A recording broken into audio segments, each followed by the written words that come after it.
Hey there, you amazing patrons. It's X, and I'm here with Kyle and Felicia, and this is the Utah Outcasts Secret Patron Show. This is the special content we provide to the folks who are so generous to share at least $1 a month with us. And for this one, I had a couple of ideas I wanted to do, but I wanted to kick forward and get started on the project where we're going to be doing it here pretty soon. Where we're going to read Inside the Atheist's Mind. You know, that terrible book by, I can't remember what fucknut's name is, but... Oh, yeah. Yeah, I don't remember what his name is, but Inside the Atheist Mind, Unmasking the Religion of Those Who Say There Is No God. Yeah, okay. Let's do it. Is the name of this. And it's Anthony DeStefano, and it was published this year, 2018. Yay. Oh, DeStefano is some really good cheese. And I'm pretty sure the owner's name is Anthony. I doubt they're the same person. Not the same and person. so instead of like hitting up a chapter, we're going to do the part that you guys would never have us read on the show, and that's the foreword. A note to atheists is what we're going to do here. Oh. Yes! Okay. Man. Okay, so first paragraph. If you are a militant atheist, the kind who loves the writings of Christopher Hitchens, Richard Dawkins, Sam Harris, and that whole crop of arrogant unbelievers who are in such vogue today. Not so much anymore. I mean, they're not. Yeah, they're waning, and also they are pretty arrogant. So, like, I'll give them that. Okay. Sam Harris is leading a cult. Richard Dawkins is a nasty old pedo. Like, what is it? Not he excuses pedophilia. He's like, oh yeah, and he did it again recently too. Really, he said mild pedophilia. People need to be quit being such pussies about things because mild pedophilia shouldn't rock your world as much as it has. Like, it was gross. I'm like, come on, man. Yeah, he's gone off the deep end. You know, his contributions to evolutionary biology, like, yeah, great. He did it. He was a wonderful evolutionary biologist. Yeah. Literally none of his other contributions have been good. Christopher Hitchens would be. He had problems. He did. He was a good writer. Sure. Really good writer. He's a terrific writer. Great orator. Terrific reporter. Yeah. Yeah. But he had his own problems. So this guy's about like 6 years behind. That was like First Reason Rally kind of stuff that he's talking about here. Yeah, he's a bit behind. Just a little bit. Not surprising. As more women and people of color have gotten involved, it's kind of funny that like the people that were just shitting all over like the Atheism Plus movement. Mission accomplished, guys. We kind of gotten there. Yeah, sort of, kind of. We just don't have a need to call ourselves Atheism Plus, though. That's the thing. No, it's just, I don't know. We followed science where it went. Yeah. And we listened to people and their shared experiences. Oh, you mean like is this informed by the scientific evidence? Oh yeah. It's not like we made reasoned decisions or anything.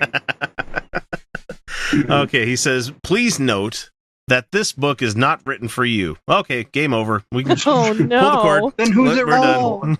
We shouldn't read it then, you guys. We're not supposed to read this. We're not supposed to read it. It's not for us. We shouldn't be reading this. I put a joke like that in one of the videos I did solo this week, and it's like someone was talking about the morality of what was it? Assisted suicide, and then they start the question off like, is assisted suicide moral? And I said, yes, roll credits. Yep, done. Yep.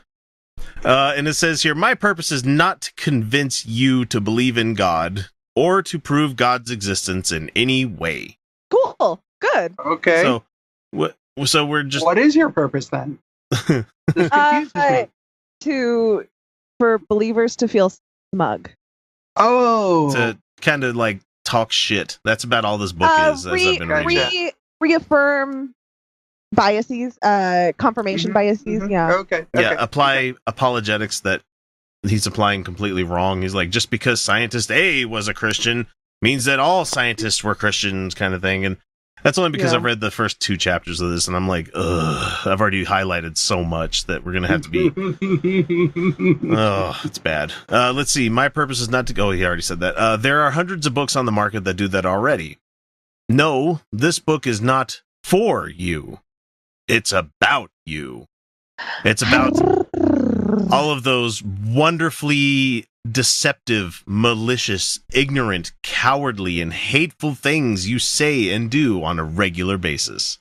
Oh, yeah? all those terrible things we do. Really? Wonderfully deceptive. Really? I've Okay. never heard it been considered that. You know, pointing out flaws in your story and then holding up scientific research to show that things we say are more I'm just true than trolling him. yours. Like, what are you gonna argue with? I'm like, oh no, I'm just gonna be like the center you say you think I am, and like I kind of am that, and then like it's fine, and I'm healthy, and that's a good thing to be. Me, me, And it's me. it Like says here, not anyone else has to do it like me. this book is also not meant for agnostics who are sincerely searching for the truth, or for people who are angry at God. Wait, I thought that's what you guys thought atheists were. That's what they do think atheists are. Oh, okay. And also, we're agnostic. Yeah, we're agnostic. I had to have It's a discussion with. I actually had to plot this out for somebody the other day because they're like, "I'm agnostic.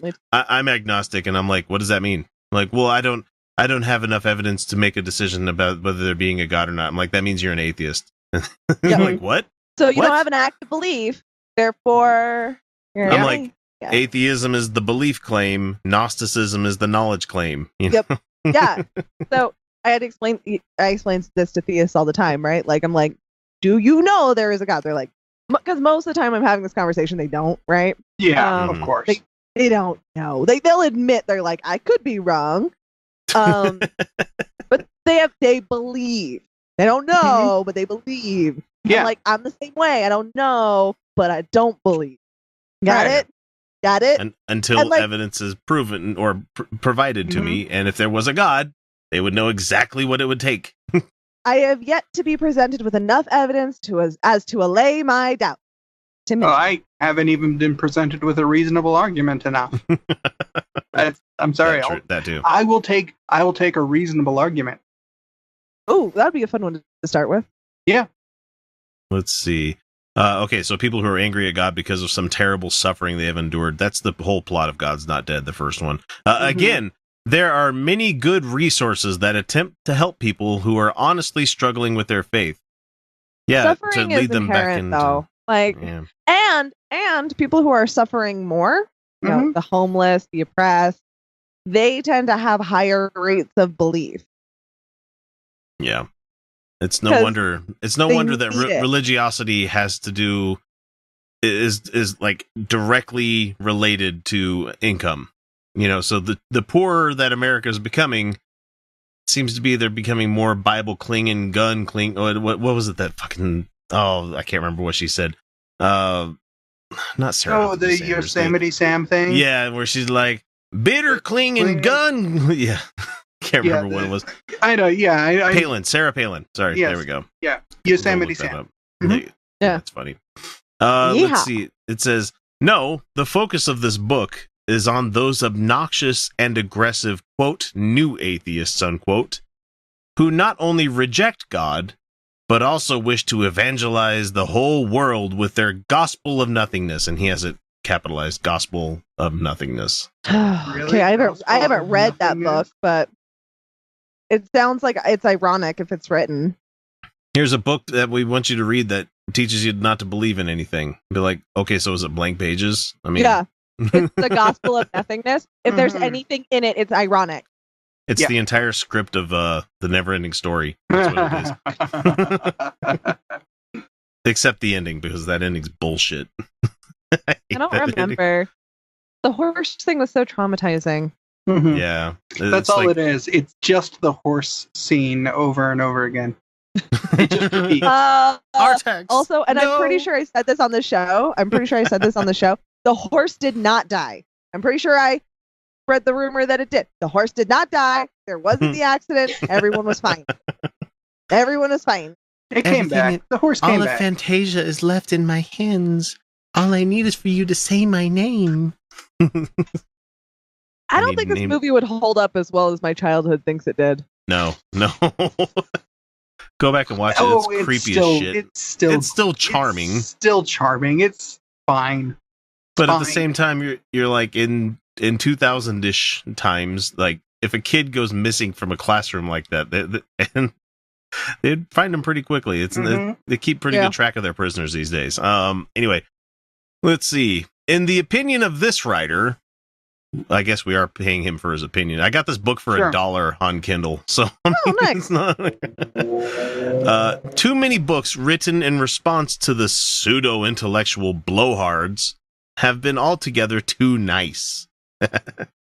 Pseudo-intellectual blowhards. Next thing you know, you're going to be calling us neo-Marxists. Yeah, I love when people call us pseudo-intellectuals. Go ahead, call me a Marxist. Well, you're not wrong. This guy just didn't jump on the Jordan B. Peterson train at the right time. That's all this is. Let's see, what else does it say? The authors have all tried to be kind and reasonable and amiable in an effort to demonstrate that believers don't have to sink into the mud in order to defend the faith. And you know it's not going to work. Yeah. That tact is charitable and extremely admirable, but unfortunately, it just doesn't work with bullies. Oh, please, I'm very nice. You know, if you guys would just leave us alone with your religious hokum and bullshit and left America alone with all that religious bullshit, Mormons we'd probably get along pretty fucking well, you know? Yeah, I really don't give that much of a fuck. Like, stop raping kids, stop affecting laws, stop putting up your stupid fucking 10 Commandment monuments, and I don't have much left to bitch about. Stop getting tax-free status, stop using tax money for bullshit projects that you do. Oh my god. There's so much. Let's see. There's so much, but they don't have to do any of it. Like, individuals, we don't really give a shit about individuals, do we? No. I mean, we do in that, like, they have rights and, like, philosophically, we could, criticize the oppression of religion, but they're not all fully that oppressive. And so, like, And he finishes here. And that's exactly what modern day atheists are. Bullies. Bullies. I don't think you know what a bully is. I'm such a mean. No, you are. Yeah, I charge into the public square. I charge into the public square and be like, who here believes in God? I'm gonna fuck you up. Give me your lunch money. We have to exist with you fuckers all the time, talking about your fucking. I mean, I love that. I love that he calls atheist bullies. Mm-hmm. Just after writing a book, just after writing the foreword to a book, where he says, "No, this book is not for you; it's about you, and it's not going to be nice, mean, and it's not going to be nice." So I don't think you actually know what a bully is. Yeah, if you can't argue your side without tipping to that level of being a bully asshole, and I admit fully that we do shit like this on the channel all the time because we're an entertainment show. We're here to entertain the people. Yeah, we're not really here to convince anyone of anything, really. No, fuck that. When we've actually had discussions with people, we generally don't do that. Speaking of which, I gotta check with Matt. I gotta see if Matt's still coming on or not. Do we really? Yeah, we've had people pleading us not to platform them too, and it's like, I don't know. We'll see. Maybe, I don't know. I don't know. We'll talk about it some more. We don't need to do it, but it's fine. It's fine. But he's so stupid. Yeah, and he's also really dangerous. Yeah. I still think we can keep a leash on him good enough. And anyway, back to this part. It says here, so if you happen to be one of these militant atheists, I was militant at a while. Not anymore. Yeah, I don't know if I'm really militant so much as jovial. I don't know. I guess. I like laughing at their faith. I do prefer Firebrand, the label Firebrand over militant, because it's militant belies a structure. Yeah, militant is a little, that's a little too much, taking up arms in the streets and being really confrontational and having a general leadership hierarchy kind of thing. And as atheists, we don't really do that very well. So if you intend to read further, please don't expect the sort of kind Okay, that's bad writing. Okay, please don't expect the sort of kind. You need to really put hyphens in between these kind of things. Sort of kind and gentle approach. He fucked up right there because you're supposed to put hyphens when you're making longer, Mm-hmm. God, when you're using it as an adjective, you really need to. Oh my! I don't write for a living. I don't do this I don't do books for a living. You do books for a living. You'd have great paragraphing. Everything seems to flow pretty good. But Jesus Christ, simple syntax and grammar. Fuck you. Sieg Heil, fucking grammar Nazi right here. Hate this guy right now. Hate it. Let's see. You've experienced with dealing with believers. There won't be any coddling. Respect for your views. Friendly debate, dialogue, or turning the other cheek. Not in this book. Okay, then Except, you're not being a Don't Christian. really get to have dialogue in a book. There's that. But also, aren't Christians supposed to turn the other cheek? That's supposed to. Well, Yeah. We real don't. Christians. We're atheists. We don't have to turn anything. We don't have rules. I mean, we don't have yeah, rules. I've had some partners I've turned the other cheek for. Because the other one's starting to get a little bit too pink. Keep it balanced. I don't mean my face either. Keep it balanced. Whoopsh, whoopsh. Yeah, exactly. Yeah. Let's see. In the last line that he has here, I'm afraid there is only one way to deal with bullies, even in this politically correct world, and that is to crush them. Ooh. Oh no, don't crush me. I'm so scared of you, Anthony DeStefano. What does that mean? Yeah. I'm excited. Yeah. All right. Yeah. Although anybody who's any kind of authority at all whatsoever on dealing with bullies will tell you that's exactly the wrong approach. But you know what? Go ahead. That's fine. Yeah, you know that guy that's brought a lot of people out of the KKK? His approach wasn't, go up to them and punch them and stuff like that. Mm-hmm. He talked to people and helped them develop their sense of empathy, Right. Your two best options are ignore them or empathize with them. Empathize with them and be kind. Yeah. Those are actually the only successful tactics. So to give people a bit of a empathizing primer, and be kind is a real risk, is a personal risky thing. You're not obligated. Risky thing. Yeah, right. yeah, Right. yeah, no one is Separate yourself obligated from the to situation as your much as possible. no one's obligated to your emotional labor. You don't have to do that shit. So right. Here's the chapter heads for this. So before we dive into it in the next coming weeks, number 1, the arrogance of atheists. Okay, so okay, cool. To be fair, we kind of. Well, some of us, being an atheist itself isn't inherently arrogant, which is exactly what he's going to argue. Right. But it is a side. But it is. They know. It is a side effect. It is a natural side effect to being right. So.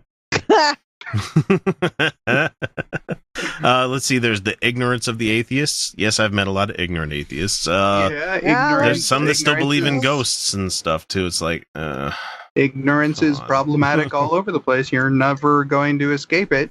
The ruthlessness. Talk to me about the comments. Just talk to me about the comments on David Silverman's apology. Don't worry, we'll get to it. We'll get to it. The ruthlessness of the atheists, the intolerance of the atheists, the shallowness of the atheists, the cowardice of the atheists. That'll be a fun one. Oh, here's a great one. The death-centeredness of the atheists. You guys are in a death cult. Yeah, you guys are the ones who are like dying is good. I bathed in the blood of my God that gave up to the son of his only whatever. You mean your God that had a bad weekend before you got to return to eternal salvation?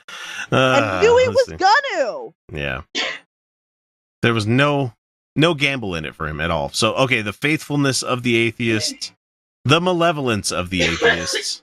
Ooh, someone's dying. And the end of the atheists. So it's 10 parts, and it'll be fun when we get around to that. It'll be fun because religiosity is still on the decline because of internet. Yeah, it's amazing. You have all of this wonderful information at your palm at any time of the day. And you kind of learn some things. Yeah. Like Wikipedia, even some of the things that are, I can still just bring up that's interesting. I wonder how those rocks form. And then next thing you know, you're reading for 2 hours about like igneous stones, and you get to start reading about metamorphic stones. I'm glad I'm not the only one who falls into that rabbit hole. Oh, yeah. Well, so because much. like when you're talking about like celebrities and stuff like that, they can get shit wrong all the time. When it comes to pop culture, it's shit can get wrong all the time. Mhm. However, most of the science stuff is pretty well fucking settled, you know, on Wikipedia. Like, you can go to Wikipedia and start looking at the human body, and next thing you know, be down to It's like as accurate mitochondria and stuff. As So Britannica. Just saying. yeah, I agree, because it's always As updated accurate on like those as books. Britannica. It's just in a different format. So thanks for listening, patrons. We're going to dive into the book probably starting next week, but you guys get a little bit of a primer on it. So we'll catch you then. See ya.